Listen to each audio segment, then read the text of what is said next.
Atenção! Começa agora uma teleaula de inglês do ensino médio. Você vai assistir a teleaula de número 34. Bons estudos!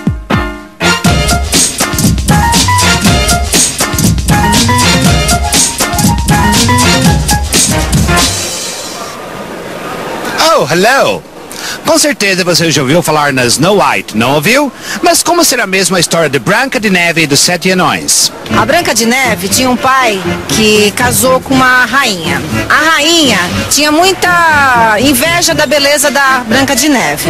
E ela conheceu os Sete Anões, ficou morando lá e de repente Comeu maçã envenenada e dormiu. Daí veio o príncipe.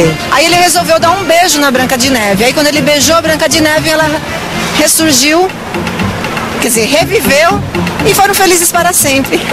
Bom, pelo visto por aqui, todo mundo conhece muito bem a história da Snow White. Ou pelo menos todo mundo soube contar ou narrar essa história com muitos detalhes. E por falar em narrar uma história, você já ouviu falar em narração, não ouviu? Mas o que é narração? Bem, narração é quando a gente conta um caso, uma história, um fato, um episódio que tanto pode ser inventado como pode ser real. Mas, por que estou falando tudo isso mesmo? Ah, sim, claro. É simplesmente para introduzir o tema da nossa teleaula de hoje. Hoje nós vamos falar sobre narração. Você vai ver o que é narração e quais são suas principais características. Você ainda vai ver que o verbo there mais to be corresponde ao nosso verbo haver.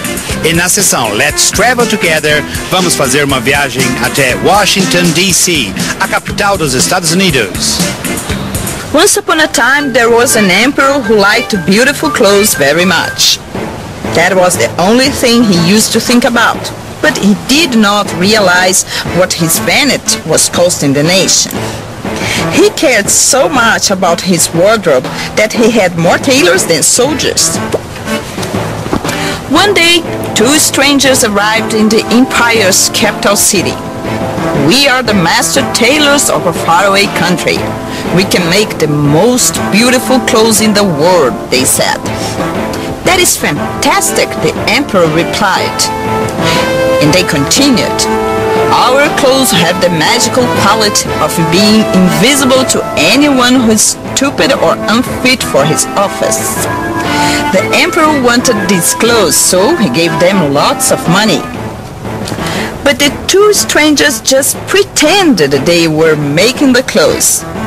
The emperor was very curious and sent his prime minister to see how the work was coming along. The prime minister was shocked because he could not see the clothes, but he didn't say a word. He was afraid of being stupid. In fact, nobody said a word. At last, the parade day arrived and the emperor went for a walk on the streets wearing what he thought were his new clothes. People didn't say anything. The emperor was naked. But suddenly, a little boy said, "Dad, the emperor has no clothes on." And his father replied, "Be quiet, don't be silly." But the child repeated, "The emperor has no clothes on." Everybody started to laugh, and after a while, even the emperor laughed. And the master tailors laughed hardest of all, because it was more fun to admit you were silly together than to pretend you were wise alone.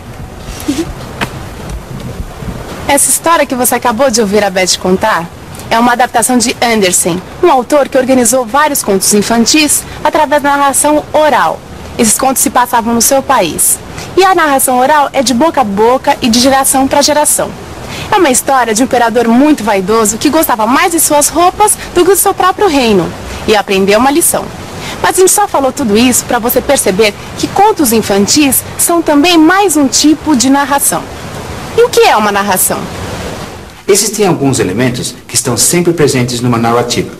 É a presença desses elementos que nos diz se um texto é ou não é uma narração. Dentre esses elementos estão o fato que vai ser contado, os personagens e o narrador. Bem, mas não são só esses elementos que determinam uma narração. Tem outros que nós vamos ver ainda. O modo como o fato ocorreu. Quando o fato ocorreu. Onde se desenrolaram os fatos. Quais foram os motivos que levaram as personagens à ação e quais são as consequências das ações das personagens. Todos esses são elementos presentes numa narrativa. Peraí, deixa eu ver se eu entendi. Quer dizer então que existem alguns elementos que nos mostram se o texto é narrativo ou não? Exatamente. Esses elementos você sabe quais são, né? Sei. O texto ser narrativo tem que ter o narrador, os personagens e os fatos a serem contados. Além disso, o texto narrativo tem que mostrar o modo, quando, aonde aconteceu o fato, as causas que levaram o personagem a agir daquele jeito e as consequências da ação das personagens. Mas você sabe que eu observei outra coisa, só não sei se tem a ver com o texto narrativo. O quê? Os diálogos. O que tem de diálogo nesses textos, né? É verdade, a presença dos diálogos é outra característica marcante na narração. Mas me fala uma coisa, por que os diálogos sempre aparecem entre aspas? Porque em inglês é assim que se representam os diálogos no texto, entre aspas. Como nessa frase aí que você está vendo. Veja que o que Mr. Smith disse vem entre aspas. Em português as coisas são um pouquinho diferentes. Na língua portuguesa se usa o travessão para indicar o começo da fala de uma personagem. Ou seja, em inglês, as aspas indicam o começo de um diálogo. Já em português, o travessão é usado para indicar o começo de um diálogo. Ô, Júlio, será que você poderia dar uma forcinha aqui pra mim, por favor? Se eu puder te ajudar. Ó, eu tô com esse texto aqui. É uma história até bem legal. The Emperor's New Clothes. E eu vou ter que responder umas perguntas sobre essa narrativa. The Emperor's New Clothes. É. Deixa eu ver, né? The Emperor's New Clothes.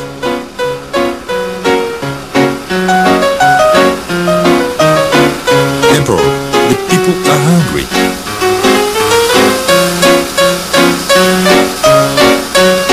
Are the foreign tailors here? Olha só, o primeiro-ministro dizendo que o povo está passando fome e o imperador só preocupado com alfaiates estrangeiros. Francamente, viu, da Lanterna, me aparece cada peça nesse cinema que eu vou te contar, viu?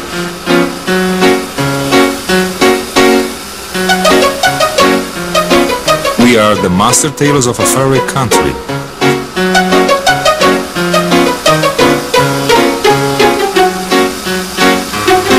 I want the most beautiful clothes of all times. Eu conheço essa história aqui, é super legal, né? É? Qual o problema?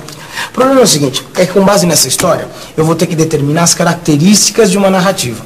E aí a coisa começou a pegar, né? É o seguinte, olha. Toda narrativa, se você começar a prestar bem atenção, você vai ver que ela apresenta algumas características bem marcantes. A primeira delas é que toda narrativa tem começo, meio e fim. Até aí tudo bem, né? Tudo bem. Então, nessa história aqui do imperador, o narrador introduz o assunto, ou seja, o tema. Tá, que é o imperador que é ligadão em roupa. Tá. Aí depois o que acontece? O narrador, ele situa esse fato num tempo e num espaço. É, que é um reino distante, e isso aconteceu há muito, muito tempo atrás. Isso. Aí toda a narrativa, ela apresenta o quê? As personagens também. Ah, que é o imperador, o primeiro-ministro, o povo com fome e os alfaiates estrangeiros. Perfeito. Tudo isso foi o quê? No começo da narrativa. Aí depois da história, ela ser situada num tempo, num espaço, a trama ser mostrada, as personagens apresentadas, o que acontece? Vem o quê? O meio da história.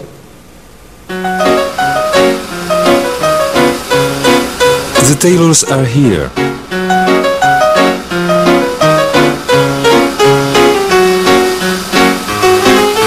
Our clothes have the magical quality of being invisible to anyone who is stupid or unfit for his office. Olha lá, eles vão mesmo enganar o homem, rapaz. E ele é tão tonto que nem tá percebendo que não tem roupa nem nada ali. É tudo armação. Please help me. Eu não acredito. Ele vai vestir as roupas que nem existem. Vai vestir não, ô da Lanterna. Já está vestindo. I look great. Let's go to the parade. Ó, Júlio, então isso aqui foi o meio da narrativa, é isso? É isso aí. É nesse momento que a ação se desenvolve. É no meio da narrativa que os protagonistas, que são as personagens principais da história, se veem às voltas com um problema. E aí tem que arranjar uma solução para isso. Ah, bom, então o protagonista aí é o imperador mesmo, né? É, e os alfaiates são os antagonistas dessa história. Antagonistas? Antagonistas. As personagens que se opõem aos protagonistas são os antagonistas. São eles, os antagonistas, que trazem os problemas para os protagonistas. Então tá claro, porque foram os alfaiates que meteram o imperador nessa enrascada. O imperador achava que ele estava vestido, mas na verdade ele estava nu, né? E agora? Agora que as personagens foram apresentadas, o problema colocado, a trama mostrada, é hora de solucionar tudo isso. E aí vem o fim da história. E o que marca o final de uma narrativa? Uma narrativa, no final, o que se vê é a solução desse problema.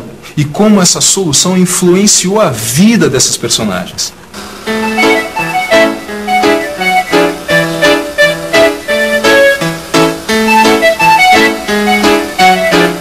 The Emperor has no clothes on.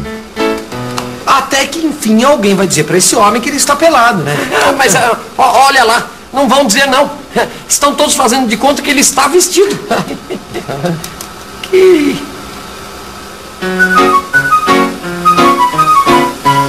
The Emperor has no clothes on.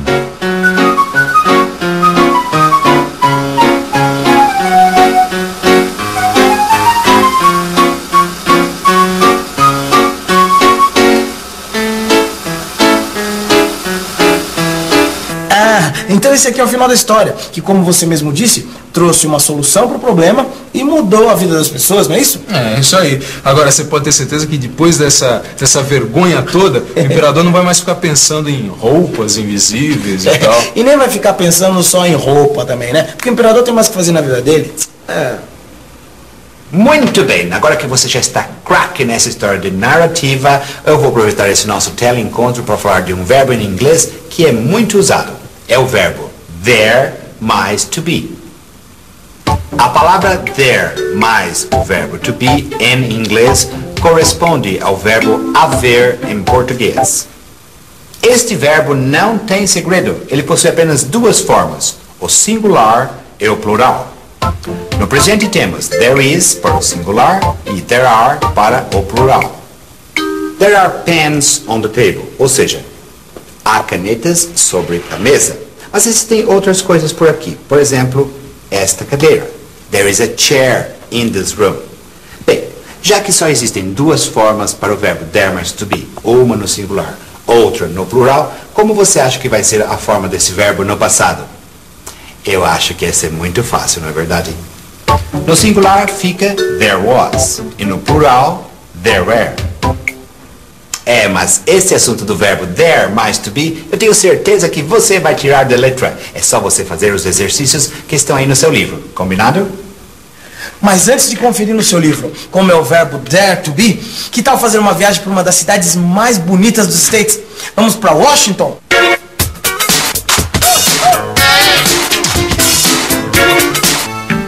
Washington é a capital dos Estados Unidos. É nessa cidade que está localizada a Casa Branca, a residência oficial do presidente do país. Também se destacam em Washington a Biblioteca do Congresso, The Library of Congress, e o Capitólio, o Capitol. O nome da capital vem sempre acompanhado da sigla DC, DC, que significa District of Columbia. Isso quer dizer que Washington não pertence a nenhum dos 50 estados americanos, mas sim constitui um distrito especial, porque é sede do governo. Também é de Washington um dos mais importantes jornais americanos, o Washington Post. Bom, agora que você já deu esse passeio por Washington, que tal fazer uma revisão no que você aprendeu na teleaula de hoje, hein?